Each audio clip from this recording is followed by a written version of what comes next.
안녕하세요. 사람을 더 건강하게 인강한의원 최서우 원장입니다. 한 사람이 겪는 병증은 그 사람의 삶의 역사에서 비롯됩니다. 머리떨림은 특히 더 그러한 경향이 강합니다. 머리떨림은 우리 몸에서 제일 중요한 장기인 뇌순환에 문제가 생겨서 이를 보완하기 위해 자연적으로 발생하는 현상이라고 본다면, 어째서 뇌순환에 문제가 생겼는가에 대한 답을 찾는 것은 치료를 위한 첫걸음입니다. 그리고 그 답을 바탕으로 최선의 치료 계획을 세우고 정확하게 치료하다 보면 좋은 결과를 얻을 수 있습니다. 이번 영상에서는 머리떨림의 치료 과정을 설명과 함께 말씀드리려고 합니다.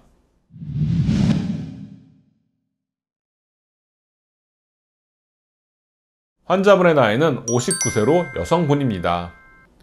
4, 5년 전부터 머리떨림이 시작되었다고 합니다.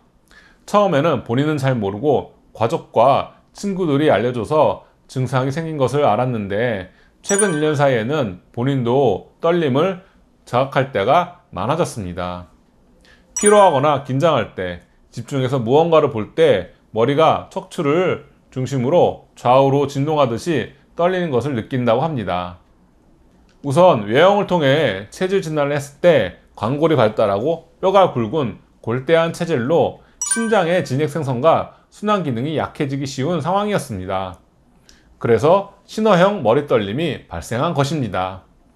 뼈가 크다는 것은 그 안에 골수를 채워야 하는 양이 그만큼 많다는 뜻이고, 골수를 채우는 작용을 담당하는 신장이 과로하기 쉽다는 뜻입니다. 특히 50대가 넘어가면서 노화 증상이 시작되면 어느 장부보다 신장의 허증이 먼저 나타나기 시작합니다.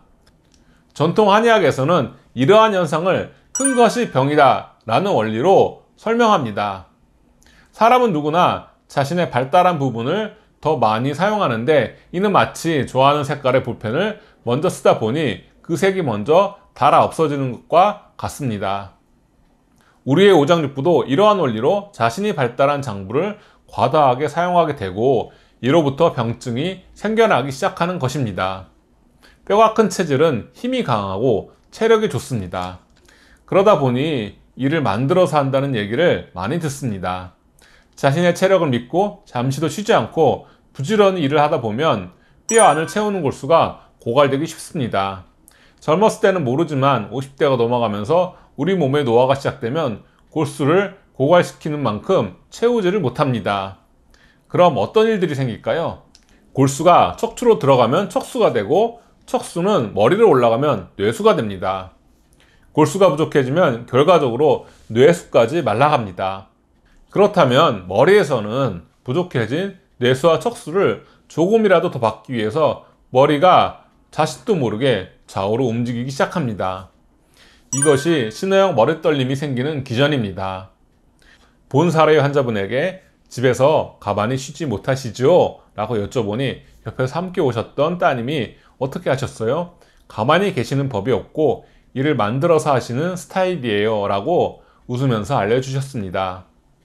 문제는 집안일만 하시는 게 아니라 가게까지 운영하시니 과로가 지금까지 계속 쌓여온 점입니다. 신장이 허해지면서 골수를 쓰는 만큼 채우지 못하다 보니 머리떨림이 생길 수밖에 없었습니다. 이 밖에도 소변 문제, 발열, 땀, 소화장애, 복부팽만, 관절 통증, 허리 통증 등 신장의 허에서 오는 연계 증상이 모두 나타났습니다. 신장의 골수 생성과 순환을 도와주는 신기탕을 처방하고 정기적으로 뒷목과 경추의 경직을 풀어주는 약침 치료와 침 치료를 병행하였습니다. 치료 과정 중에 머리떨림이 감소하는 것을 확인할 수 있었고, 치료를 마쳤을 때 본인은 물론이고 주변에서도 머리떨림을 감지하지 못할 정도로 호전되었습니다. 머리떨림의 치료는 전체적인 건강 증진과 함께 이루어집니다.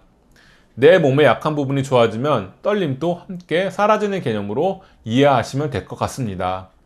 머리떨림 치료를 통해 노년의 건강이 증진하는 효과도 함께 누리시기 바랍니다. 이상으로 이번 영상을 마치겠습니다. 감사합니다.